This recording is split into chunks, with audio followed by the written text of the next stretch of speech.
오늘 함께 나눌 말씀 출애굽기 15장 22절에서 27절 말씀입니다. 출애굽기 15장 22절에서 27절 말씀입니다.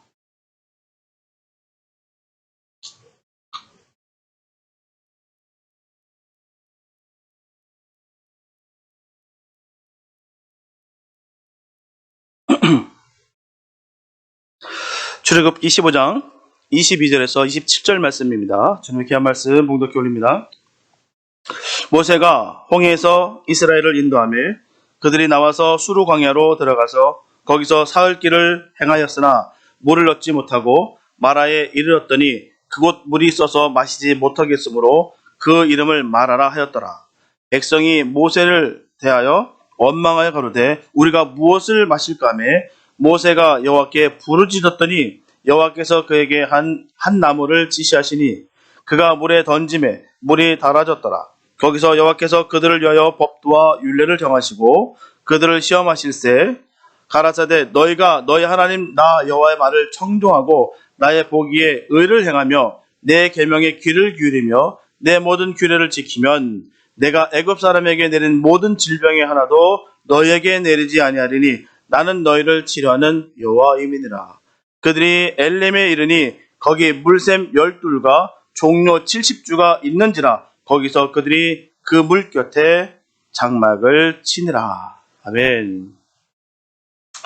인생은 전적으로 기쁨만으로 이루어지는 것이 아닙니다. 또한 완전히 슬픔만으로 되어지는 것도 아닙니다. 즉 우리들의 인생은 기쁨이 있는 반면에 슬픔이 존재해요. 오늘 본문에 보게 되면 홍해에서 승리를 한 그 이스라엘 백성들은 하나님의 구원과 그의 능력에 대해서 찬양을 돌리면서 기쁨의 행진을 계속했습니다. 그러나 그들의 그런 기쁨은 오래가지 못했어요. 왜냐하면 기쁨과 찬양의 그들 앞에 마라라고 하는 그 쓴물이 가로 놓여 있었기 때문입니다.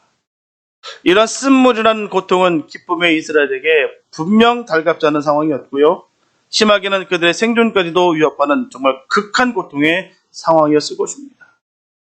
그러나 그들은 이미 그보다 더 심한 죽음의 사선을 바로 하나님의 능력으로 말미암아 넘었기 때문에 모세에 대한 불평과 원망보다는 또 다른 하나님의 구원을 기대하면서 찬양을 돌려 마땅했습니다. 그러나 그들의 태도는 정반대였어요. 그들은 하나님께 영광과 찬양을 돌리기보다는 불평과 원망으로 일관했다는 것이죠.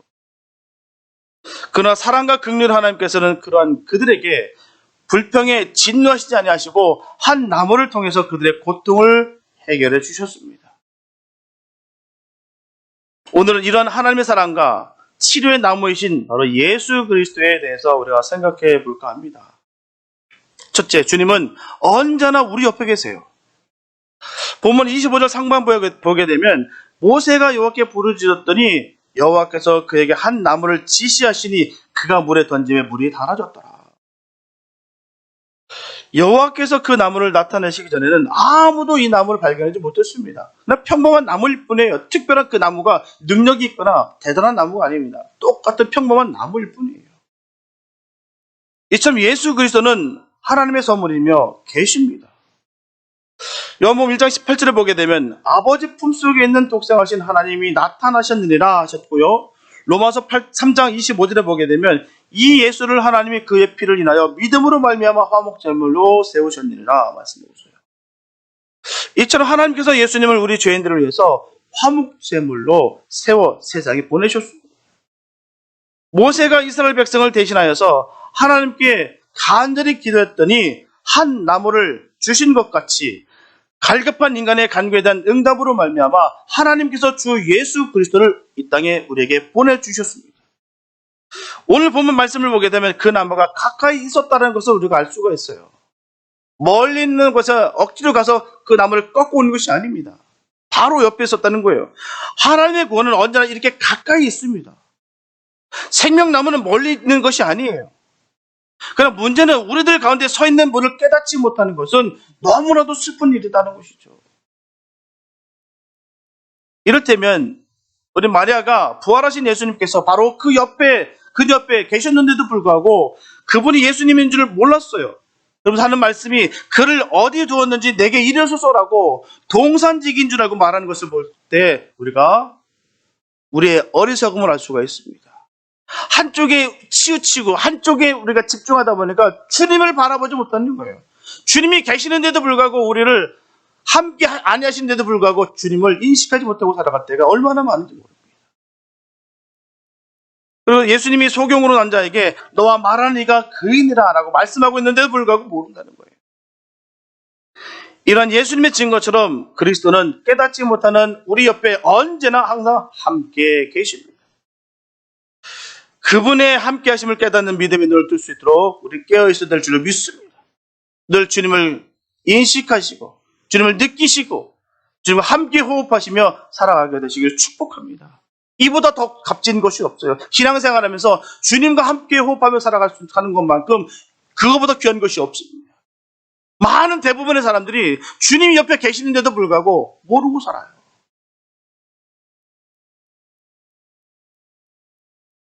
오늘 본문에 보면 모세는 그 나무를 가져다가 물에 던졌어요.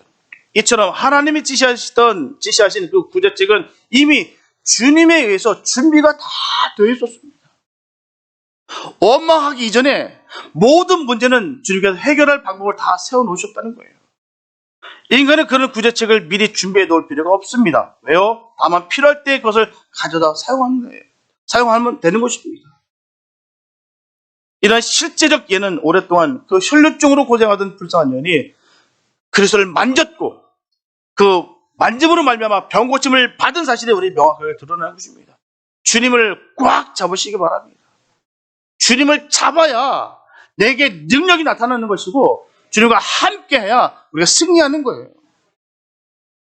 멀거름이 나 혼자 독립적으로 서 있다 벌어진 것처럼 그렇게 위축되고 주눅 들고 서 있는 것이 아니라 주님이 나와 함께함을 늘 느끼면서 주님의 손 꽉 붙잡고 나아가시면 승리하시기 바랍니다. 이것이 복된 것이에요. 잡아야지 능력이 나타나는 거예요. 잡지 않고 바라만 보고 그냥 무조건 서 있는 것으로 되는 것이 아닙니다. 주님을 잡으시기 바랍니다. 그러므로 병 고치는 능력은 우리 안에 있는 것이 아니고 우리가 믿는 예수 그리스도에게 있는 거예요. 그 예수 그리스도를 믿으시기 바랍니다. 우리 안에 그분이 거하심으로 말미암아 우리는 이제 어떤 것도 불화할 필요가 없는 부유한 자들이 되었어요. 부족함이 없습니다. 내게 만족만이 있는 거예요. 왜요? 주님으로 말미암아 얻어지는 복된 것입니다. 요한복음 1장 12절을 보게 되면 영접하는 자들에게는 하나님의 자녀가 되는 권세를 주셨으니 우리가 주님을 영접함으로 말미암아 하나님의 자녀가 되는 권세를 주셨어요. 그러면 자녀답게 사시기 바랍니다. 능력받은 삶대로 살아가시길 축복합니다. 주님과 함께 하면 변화가 돼요. 주님으로 인해서 사망에서 영생으로 옮겨진 것입니다. 본문에서 전하기를 물이 달아졌다라고 말씀하고 있어요. 썩은 물이에요. 죽은 물입니다. 근데 그 물이 달아졌다는 거예요. 이게 쓸모있는 가장 진실한 것으로 변화되었습니다. 먹을 수 없는 물이 즉시 먹을 수 있게 변화되는 거예요. 이처럼 이제 그리스도 안에서 우리 마음의 쓰디쓴 샘이 단물로 바뀌었습니다. 내 안에 늘 고통이, 내 안에 쓴이, 그 쓴뿌리가 계속해서 나를 괴롭히고 나를 짓누르고 나를 고통 주게 있었던 것들이 예수님의 그 터치하심으로 말미암아 변화가 되었다는 것입니다. 영생수가 흘러넘치게 됐다는 거예요. 배에서 생수의 강이 터졌다는 거예요. 우리의 능력이 아닙니다. 오직 예수입니다. 주님으로 말미암아 그렇게 됐다는 사실이에요. 그러므로 이 샘물로 다른 영혼을 기쁘게 하시길 바랍니다. 남을 죽이고 남을 멸망 가운데 끌어내리고 조이는 삶이 아니라 남을 살리는 영, 남에게 주의 영광을 돌리는 삶 사시기를 축복합니다. 이게 하나님 자녀된 삶인 거예요. 우리가 주님으로 말미암아 용서하고 사랑하고 덮고 허물을 가려주고 감춰주고 예수의 보혈 피로 덮어주시고 그 은혜가 우리 삶 가운데 그대로 이루어질 축복합니다. 이게 바로 하나님 자녀된 삶의 모습이에요. 다른 곳에서 있는 것이 아닙니다. 이런 극한 상황 속에 그대로 튀어나오게 되어 있다는 것이죠. 왜요? 우리가 영접함으로 말미암아 하나님 자녀된 권세를 가졌기 때문이에요. 하나님의 자녀된 권세는 살리는 영입니다. 죽이는 영이 아니에요. 분명히 그리스도의 십자가에 심은 모든 희단을 축복으로 바꿔줄 줄 믿습니다. 그래서 이 나무는 시들지 않는 나무예요. 영원한 나무입니다. 생명의 나무예요. 누가 보면 2장 20절에서 목자들이 찾아와 구에 놓인 아기를 보고는 하나님께 영광을 돌리고 찬양하여 돌아가느라라고 하신 말씀을 꼭 기억하시기 바랍니다. 그들은 영광스러운 복음의 능력으로 말미암아 새로운 생명을 얻고서 그들의 일터로 다 돌아갔어요. 이와 같이 우리도 우리의 삶의 전으로 돌아가서 주위의 사람들에게 이 생수를 전달해주며 하나님께 영광 돌리시기를 축복합니다. 주님께만 희망과 소망이 있다는 사실을 꼭 잊지 마시고 주님과 함께하는 복된 삶을 살아가게 되시기를 예수님의 이름으로 축복합니다. 둘째, 원망은 영혼을 죽게 합니다. 모세가 이스라엘 백성들을 수르 광야로 인도한 것은 하나님이 지시하신 시내산으로 가기 위함이었어요. 전통적으로 모세가 홍해를 건넌 지점은 바로 아람말로 아인무사로 전해오고 있습니다. 그때 모세는 백성들을 인도하여 수르 광야로 들어서자마자 물을 찾아 헤매었어요. 왜냐하면 사막에서는 하루도 물을 마시지 않으면 견딜 수가 없습니다. 그 타는 듯한 그 열기와 그 건조한 그곳에서 물을 마시지 않으면 살 수가 없어요. 그런데 사흘길을 걸어서 마라라는 곳에 도착했습니다. 하루도 견디는 그 상황 속에서 4일 동안 물도 마시지 못하고 그냥 내내 달려왔어요. 아인무사에서 마라까지는 40마일이나 되는 먼 거리입니다. 그 고생 끝에 마라에 도착하니 너무나도 감사하게 그곳에 물이 있었어요. 그들이 간절히 기다렸던 그 물이 있었습니다. 목마른 백성들은 물을 보자 물가로 달려들었어요. 문제는 백성들은 물을 들이켜다가 아우성을 치게 됩니다. 사람이 도저히 마실 수 없는 쓴물이었다는 것이죠. 아무리 목이 마를지라도요, 그 물은 써서 백성들이 마실 수가 없었어요. 사막에서 200만 명이 넘는 무리들이 물을 발견했으나 물맛이 있어서 마실 수가 없다고 할 때 그 광경은 짐작하고도 남습니다. 어떤 모습일지 알아요. 몇십 명, 아니 몇백만 명도 아우성거려도 큰 소리가 납니다. 수백만 명이 아우성을 친다고 한다면 그 소리는 지축을 흔들 거예요. 먹을 것과 마실 것이 없어 절박하며 아우성치는 이스라엘 백성들의 사정을 유추할 수가 있다는 것입니다. 백성들의 입에서는 당장 원망의 소리가 터져 나왔어요. 물을 달라는 것이죠. 물을 마실 수 있게 달라는 거예요. 이 메마른 사막에서 물을 주지 않으면 나보고 죽으란 말입니까? 라고 아우성을 치고 있는 것입니다. 온갖 원망의 소리가 터져 나왔어요. 그때 모세는 하나님 앞에 엎드려 부르짖습니다. 여호와여, 물을 주시옵소서. 쓴 물을 달게 하여 변하게 하여 주시옵소서. 이들에게 물을 주시옵소서. 저 아우성치는 저 원망이 터져난 그들에게 물을 주시옵소서라고 간절하게 부르짖습니다. 그때 여호와께서 한 나무를 가리키셨어요. 모세가 그 나무 가지를 꺾어 물 위에 던졌습니다. 그랬더니 쓴 물이 단물이 되었어요. 백성들이 환호를 지르면서 물을 마셨습니다. 이처럼 홍해를 가르셨던 하나님을 불신으로 인해서 그들은 그토록 원망하고 좌절하는 모습을 그대로 보였어요. 그렇다면 우리는 왜 원망하고 있는 걸까요? 우리에게도 기적을 맛본 적이 없나요? 우리에게도 안식자가 없었나요? 이스라엘 백성들의 원망은 홍해가에서부터 시작됐어요. 애국 군대가 추격해 오는 것을 보았을 때 이스라엘 백성들은 모세를 향해서 원망했습니다. 애굽에 매장지가 없어서 우리를 이 홍해가에서 죽이랍니까? 우리가 애굽을 떠나지 않는다고 했는데 왜 우리를 끌어내서 이렇게 죽게 만듭니까? 애굽을 섬기는 것이 광야에서 쓰러져 죽는 것보다 훨씬 낫습니다라고 원망하는 거예요. 이처럼 이들은 언제나 원망하고자 핑계거리를 찾는 사람처럼 보여요. 참 이것만큼 비참한 사람도 없습니다. 감사의 조건을 찾는 것이 아니라 늘 원망의 거리를 찾아서 헤매는 그 모습만큼 불쌍한 모습도 없습니다. 분명한 사실은 성도는 감사를 찾는 거예요. 주신 것이 무엇인지를 헤아리면서 감사하며 살아가는 것이 바로 성도의 삶인 것입니다. 없는 것을 가지고 원망하고 슬퍼하고 좌절하고 절망 가운데 누워있는 것이 아니라 있는 것을 가지고 감사하며 주님께 영광 돌리는 삶을 살아가는 것이 바로 성도의 삶인 거예요.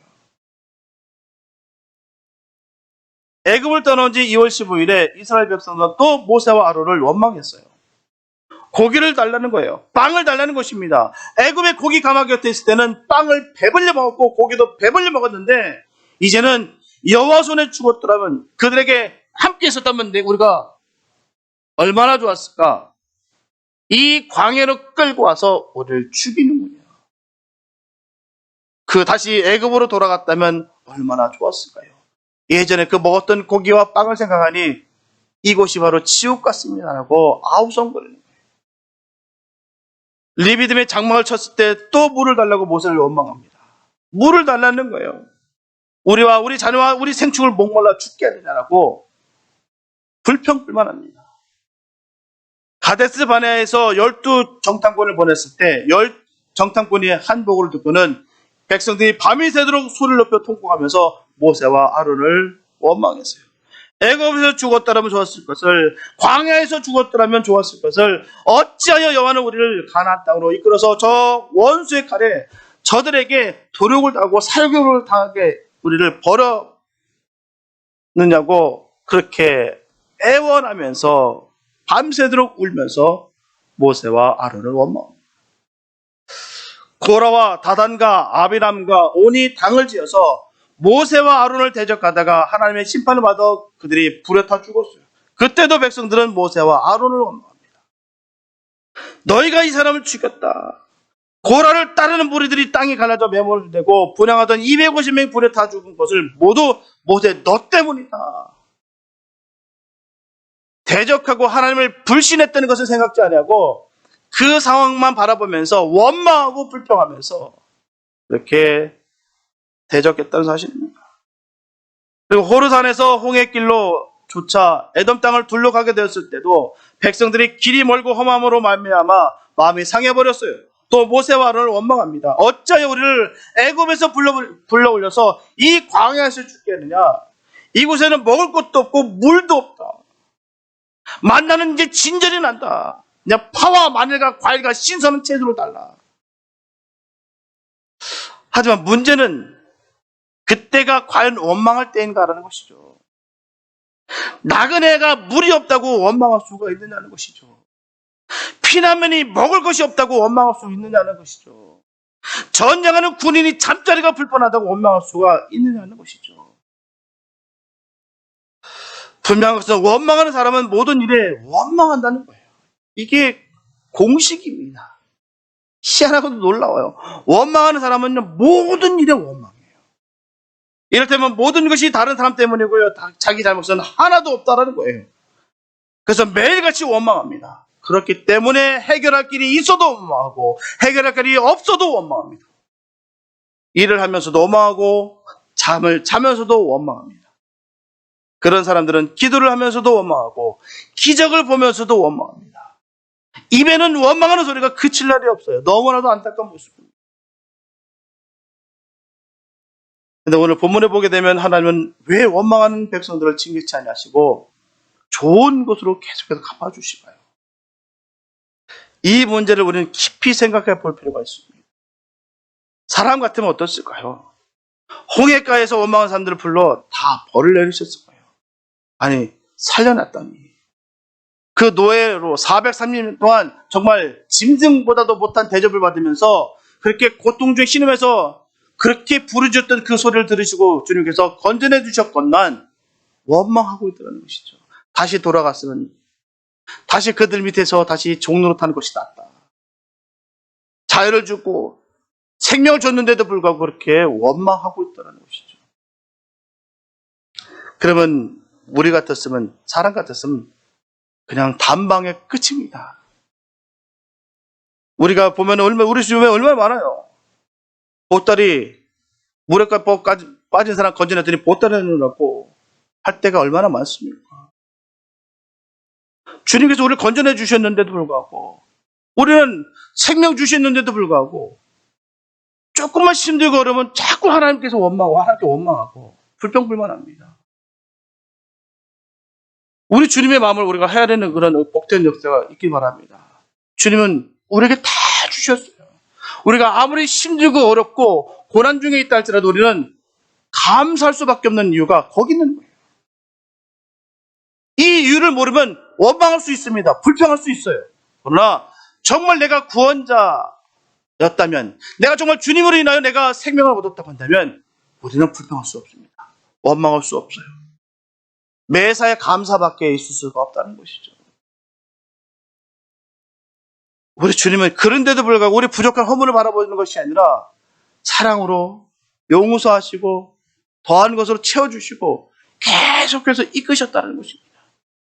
그 원망하는 그 가운데서도 하나님께서는 그 이스라엘 백성들을 끝까지 이끌어 나갔다는 거예요. 계속 채워주시고 공급해 주시고 필요한 것에 따라 주셨고, 그런데도 불구하고 때때마다 원망하고 그렇게 불평하고 누군가 희생양을 필요로 하고 거기다 다 뒤집어 씌워서 본인은 의롭고 다른 사람은 악하고 이렇게 이분법 쪽으로 나눠서 자기 자신을 그 가운데서 정당화하는 그런 모습들이 이스라엘 백성들 모습뿐만 아니라 우리들 모습 속에서도 너무 많이 들어있다는 사실입니다. 우리가 이럴 때마다 회개됩니다. 우리는 감사밖에 없어요. 왜요? 주님이 우리를 위해서 희생하셨고 우리를 위해서 피 흘려 주셨기 때문입니다. 이 사실을 반드시 잊지 마시기 바랍니다. 너무나도 감사한 것은 완악한 인간들과 달리 하나님은 자비의 자비를 베푸시고 안식의 안식을 주셨어요. 홍해가에서 이스라엘 백성들이 원망했을 때 하나님은 자비를 베풀어 주셔서 홍해를 갈르셨습니다. 마라에서 이스라엘 백성들이 원망했을 때에도 하나님은 자비를 베풀어 주셔서 쓴물을 단물로 변화시켜 주셨어요. 하나님은 아무 말씀도 안 하시고 원하는 대로 원하는 것을 다 들어주셨어요. 이후로도 하나님은 고기가 먹고 싶다고 원망했을 때 메추라기를 내려주셨어요. 르비딤에서 물이 없다고 원망했을 때 반석을 쳐서 물을 주셨습니다. 길이 험하다고 원망하다가 불뱀에게 물려 죽게 되었을 때도 구리뱀을 만들어서 장대에 달아 쳐다보는 모든 사람으로 하여금 고침을 받게 하셨어요. 이처럼 하나님은 자비를 베풀고 또 자비를 베풀어 주셨습니다. 그러나 언제까지나 자비를 베풀지는 않으셨어요. 이스라엘 백성들이 12 정탐꾼들의 보고를 받고 애굽으로 돌아가자고 반기를 들었을 때 하나님은 그 이상 참지는 않으셨습니다. 그때 하나님은 모세를 불러 이렇게 말씀하셨어요. 이 백성이 어느 때까지 나를 멸시하겠느냐? 내가 그들 중에 행한 모든 이적은 생각지도 아니하고 어느 때까지 나를 불신하겠느냐? 내가 전염병으로 그들을 쳐서 멸하고 너로 그들보다 크고 강한 나라를 이루겠다. 이 말씀은 값없이 주신 구원을 거부할 때는 하나님은 더 이상 참지 않으신다는 거예요. 구원을 거부할 때 말입니다. 그래서 예수 믿는 것을 포기하고 세상으로 돌아갈 때는 심판이 기다리는 것을 우리는 분명히 알아야 됩니다. 그래서 우리가 그 한 영혼들을 눈물로 잡는 거예요. 왜요? 세상으로 나가면 그 영혼 심판받으니까. 다시는 그 영혼이 멸망의 자리로 사망의 자리로 감으로 인하여 끝장이 나니까. 그래서 울고 불며 우리가 기도하며 그 영혼 붙잡고 가는 거예요. 힘이 들고 어려워도 때로는 내가 오물을 다 뒤집어 쓴다 할지라도 그렇게 하는 겁니다. 왜요? 그 영혼 불쌍하니까.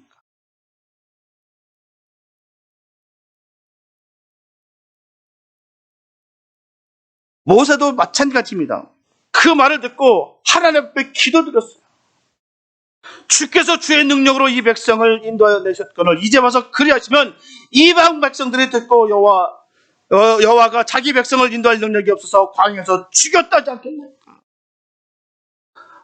부르짖으면서 울며 불며 그 영혼 살려달라고, 이 민족 살려달라고 부르짖으며 울며 기도했어요. 모세가 모르는 바가 아닙니다. 그 모든 원망을 다 들어왔어요.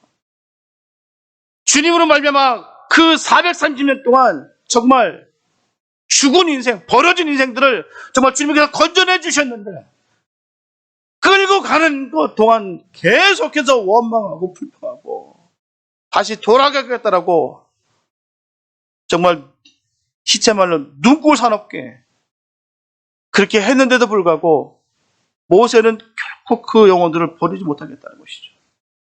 그러면서 울며 불며 주님께 매달립니다.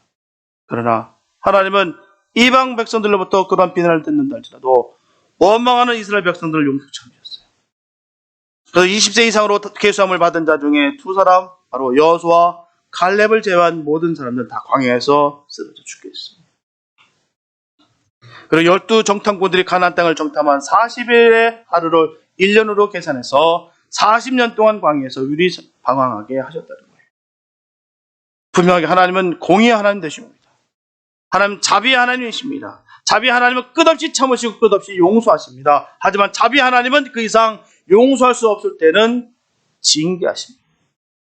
하나님 한번 마음을 돌리시면 사람은 용서받을 길이 없어요. 하나님은 공의로우시기 때문에 사람들을 시험하십니다. 말에 쓴 너를 단물이 되게 하시는 것은 하나님이 이스라엘 백성들을 시험하기 위함이었어요. 40년 광야의 길을 통과하는 동안에 옷이 헤어지지 않냐고 발에 부르트지 않는 것도 이스라엘 백성들이 여호와의 명령을 지키는지 지키지 않는지를 시험하기 위함이었습니다. 만단을 주신 것도 이스라엘 백성들을 시험하기 위함이었고요. 그 외에도 수많은 시험이 있었습니다. 그런데 불행하게도 이스라엘 백성들은 언제나 시험에 낙제하고 말았어요. 기적을 보고도 원망했고 소원을 들어주시는데도 불구하고 원망했어요. 분명하게 원망하는 자는 낙지생입니다. 저분들은 원망하지 말아야 될 줄 믿습니다. 원망은 결코 신앙과 믿음에 전혀 도움이 되지 않아요. 내가 믿음이 좋다고 하면서도 불구하고 입술에 늘 불평불만을 달고 다니는 사람들이 있어요. 그건 믿음 좋은 거 아닙니다. 착각이에요. 스스로 교만한 것입니다. 정말 주님 안에 거하는 사람들은요, 원망 불평 안 합니다. 감사밖에 없어요. 나 같은 죄인 살려주신 것에 감사밖에 없어요.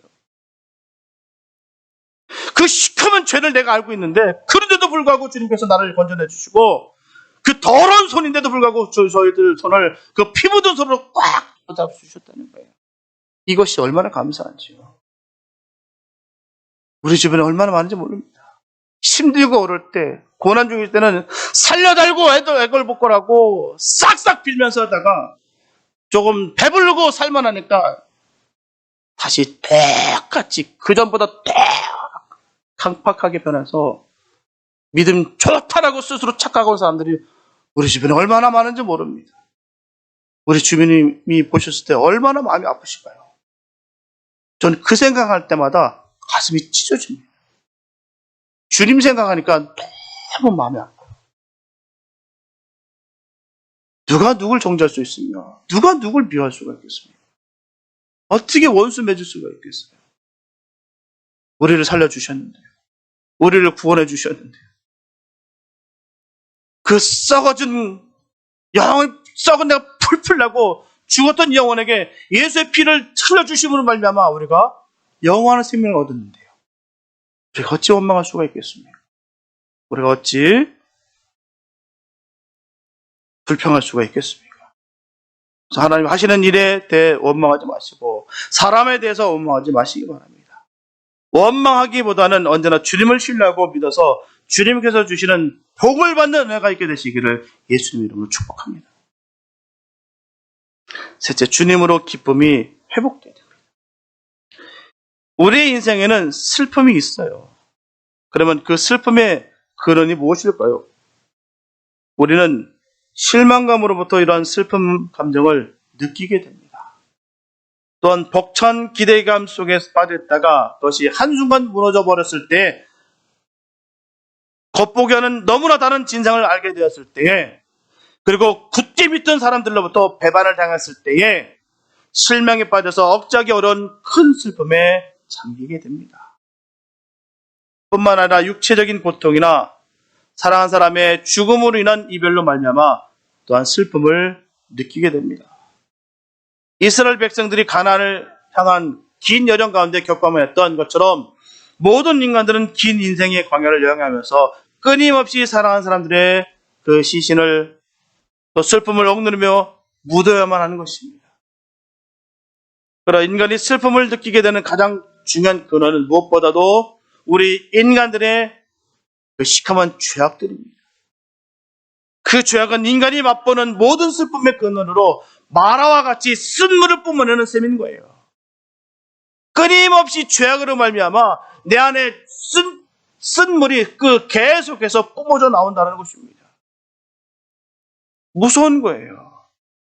저 사람을 만날 때마다 주님을 만난 것처럼 기쁨이 있고 은혜가 있고 평안이 있어야 되는데 저 사람은 만날 때마다 원망이 있고 불평이 있고 쓴 것들이 쏟아져 나오는 사람들을 볼 때마다 얼마나 고통스러운지 몰라요. 근데 문제는 같이 그 쓴 것을 뿜어내면서 즐거워하고 있는 모습들이 얼마나 고통스러운지 몰라요. 선한 영향력이 나와야죠. 내 안에 예수가 있는데, 내 안에 예수가 있으면 예수의 사랑이 흘러넘쳐야죠. 주님께서 말씀하셨던 그 생수의 강이 배에서 터져 나와야죠. 그게 믿음의 사람들의 모습인 줄 믿습니다. 그 주님으로 말미암아 내 안에 있는 그 썩은 것들이 변화되는 거예요. 예수가 임함으로 말미암아 되는 것입니다. 내가 잘나고 똑똑하고 능력이 많아서 가진 것이 있어서 사회적 위치가 높아서가 아닙니다. 예수가 우리 안에 있어서 변화되는 거예요.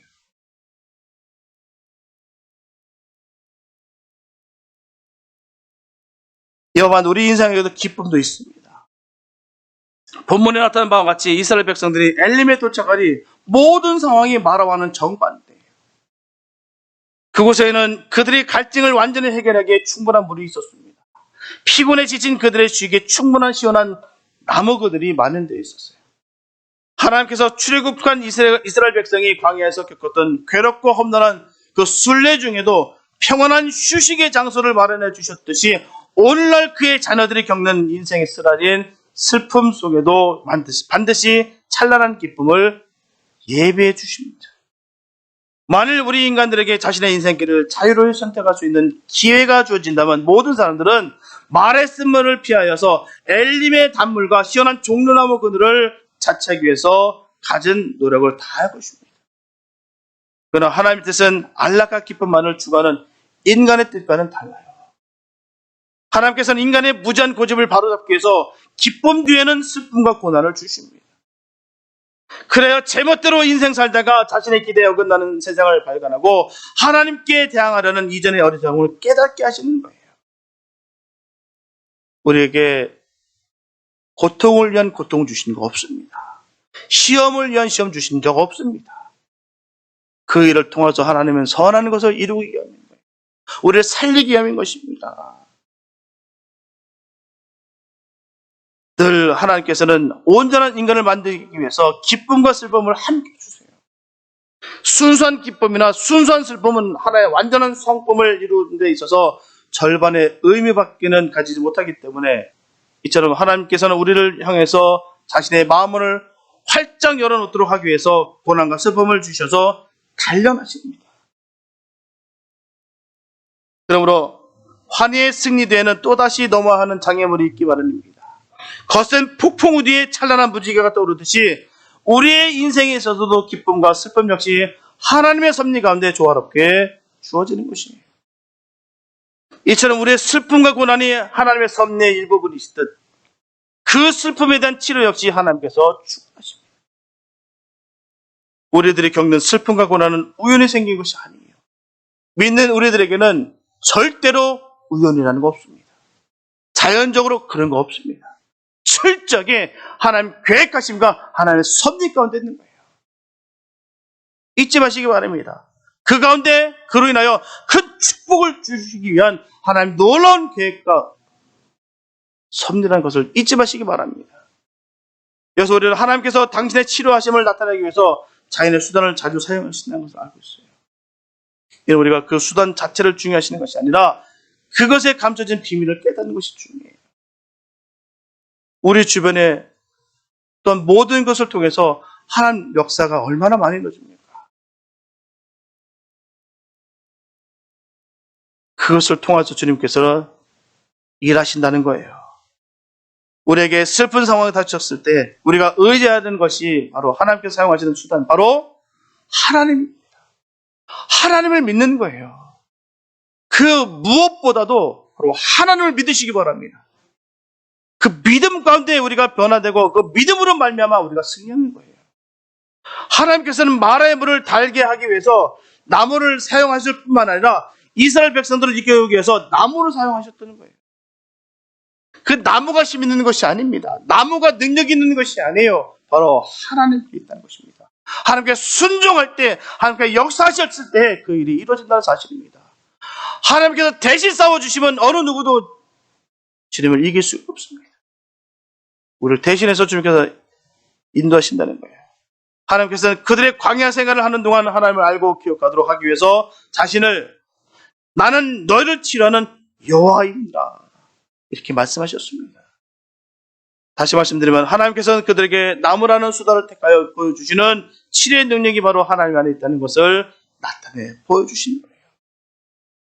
이제 우리들은 자신에게 닥쳐오는 슬픔과 고난으로 인해서 더 이상 염려와 두려움 속에 지낼 수는 없습니다. 또 우리는 우리 자신이 어떤 처절한 고난을 겪게 된다 할지라도 그 운명을 저주하며 자신만이 아무 이유 없이 가장 큰 핍박을 받고 있다고 항변하거나 하나님을 원망해서는 안 됩니다. 그러므로 우리는 인생의 모든 슬픔과 고난을 온전히 치료하시는 하나님께 맡기고 우리에게 엘림, 즉 치료의 셈이 있는 우리 주 예수 그리스도께서 그분께 나아가게 되시기를 예수님의 이름으로 축복합니다. 주님을 의지하세요. 오직 주님입니다. 모든 답은 주님이에요. 예수입니다. 예수님을 믿음으로 말미암아 회복되는 거예요. 극한 상황에 있을지라도 우리가 원망하고 좌절하지 마시기 바랍니다. 주님은 그때 일하세요. 우리가 할 수 없다고 내가 모든 것을 다 내려놓고 주님께 온전히 믿고 의지할 때 주님 그때 일하십니다. 우리는 온전히 그런 복된 지혜가 있어야 되겠습니다. 내가 할 수 있다는 생각 조금도 하시지 마시고 나는 할 수 없으나 주님께서 할 수 있사오니 주님께서 함께 하신다면 능치 못함이 없음을 늘 고백하시며 나아가시길 축복합니다. 믿는 자들에게 이런 표적이 있다고 하셨습니다. 믿으시기 바랍니다. 믿음으로 말미암아 주님께서 그대로 역사하십니다. 우리는 그로 인하여 승리뿐인 것입니다. 사랑하는 성도 여러분, 광야 같은 세상에서 우리는 때때로 원치 않는 그 쓴물 마라를 만나게 됩니다. 그러나 우리 하나님은 치료하시는 하나님이세요. 우리 하나님은 토기장이 하나님 되십니다. 토기장이신 하나님의 손길이 모든 것을 다 변화시킨다는 거예요. 다 만드십니다. 이 믿음으로 광야 같은 이 세상에서 늘 승리하는 성도가 되시기를 축복합니다. 망설이지 마시고 십자가 예수님을 지금 여러분들 안에 존귀하게 모셔되기를 바랍니다. 주님께서 좌장하여서 주님께서 이끌림 당하는 그 가운데 이 모든 것을 주님께서 아름답게 세워주시고 복되게 하여 주시고 승리하게 하여 주실 줄 믿습니다. 어제 예수를 인하여 승리하시기 바랍니다. 어제 예수의 이름으로 나아가시기 바랍니다. 주님께서 터치하시면 바로 죽음의 자리가 생명의 자리로 바뀝니다. 죽은 것을 살립니다. 오직 그 주님이 함께 하심을 믿으시고 감사하며 승리하시기 바랍니다. 그래서 치료자 되시는 그 주님의 십자가 앞에 나와서 모든 아픔과 고통과 슬픔 다 치유받으시고 구원받아 건강하고 행복한 주님의 자녀들 다 되시기를 예수님의 이름으로 축원합니다. 기도합니다.